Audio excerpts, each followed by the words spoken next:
Good news muna tayo sa mga naghanap po ng trabaho. Dahil bukas, meron pong ilulunsad na job fair ang DOLE, Department of Labor and Employment. 5,000 trabaho ang iaalok at ang target, yung mga nawalan ng trabaho sa ipinasarang Pogo Hubs. Uy. Director Patrick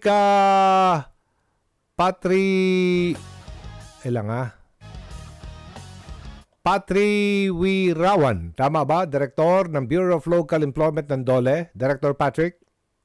Magandang umaga, Sir Aljo. Tama po, sir. Maraming salamat po, Opo. sir. Thank you po. Magandang umaga, Director. Pakipaliwanag po, ano po yung job fair na gaganapin po ng DOLE bukas?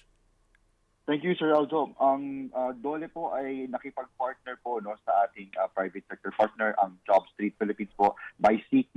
And magsasagawa po sila ng tinatawag nating CareerCon 2025.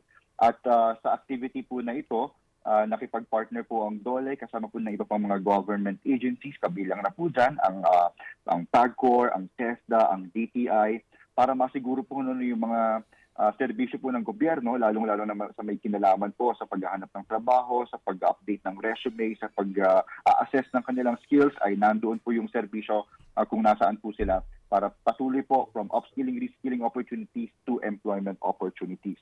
Ito po ay isasagawa bukas, 28 to 29 sa SM Expo, Mall of Asia Complex, Pasay City.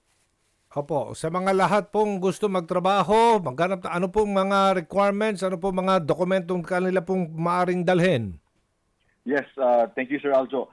Inaanyayahan po natin ng mga job seekers po na mag-update na po, maghanda na po ng inyong mga resume at mga training certificates, ang inyong pong mga educational, yung mga pre-employment documentary requirements.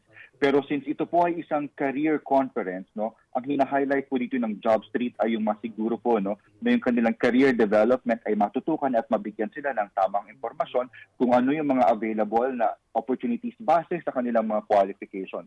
So kung kayo po ay graduate sa ganitong klase ng kurso, ito po yung mga available na vacancies na maaari nating tignan or ma-applyan. At kung kailangan po natin ng upskilling or reskilling, nandito po ang mga government services, kabilang na po ang DOLE at ang TESDA at ang DTI, para masiguro po na accessible po ang mga serbisyo ito sa kanila po.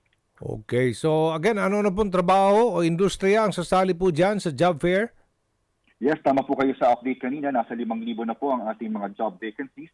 Ito po ay umabot po sa 126 na local employers.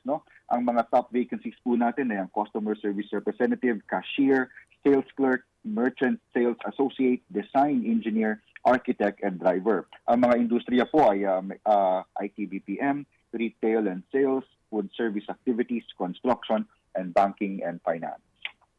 Bukod sa job fair po, magsasagawa rin ng DOLE yata ng one-stop shop dyan para pwede mag-apply ang mga aplikante sa iba't ibang ahensya, gaya ng SSS, Pag-ibig, opo.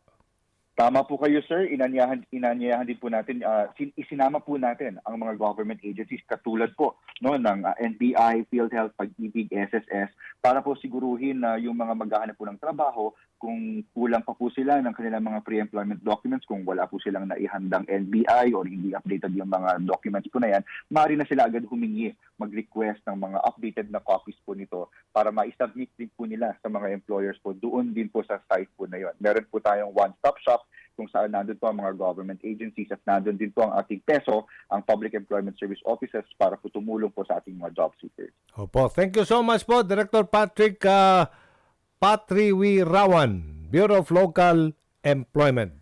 Good morning. Maraming salamat, Sir Aljo. Punta na kayo doon, bayan, sa mga naghanap po ng trabaho.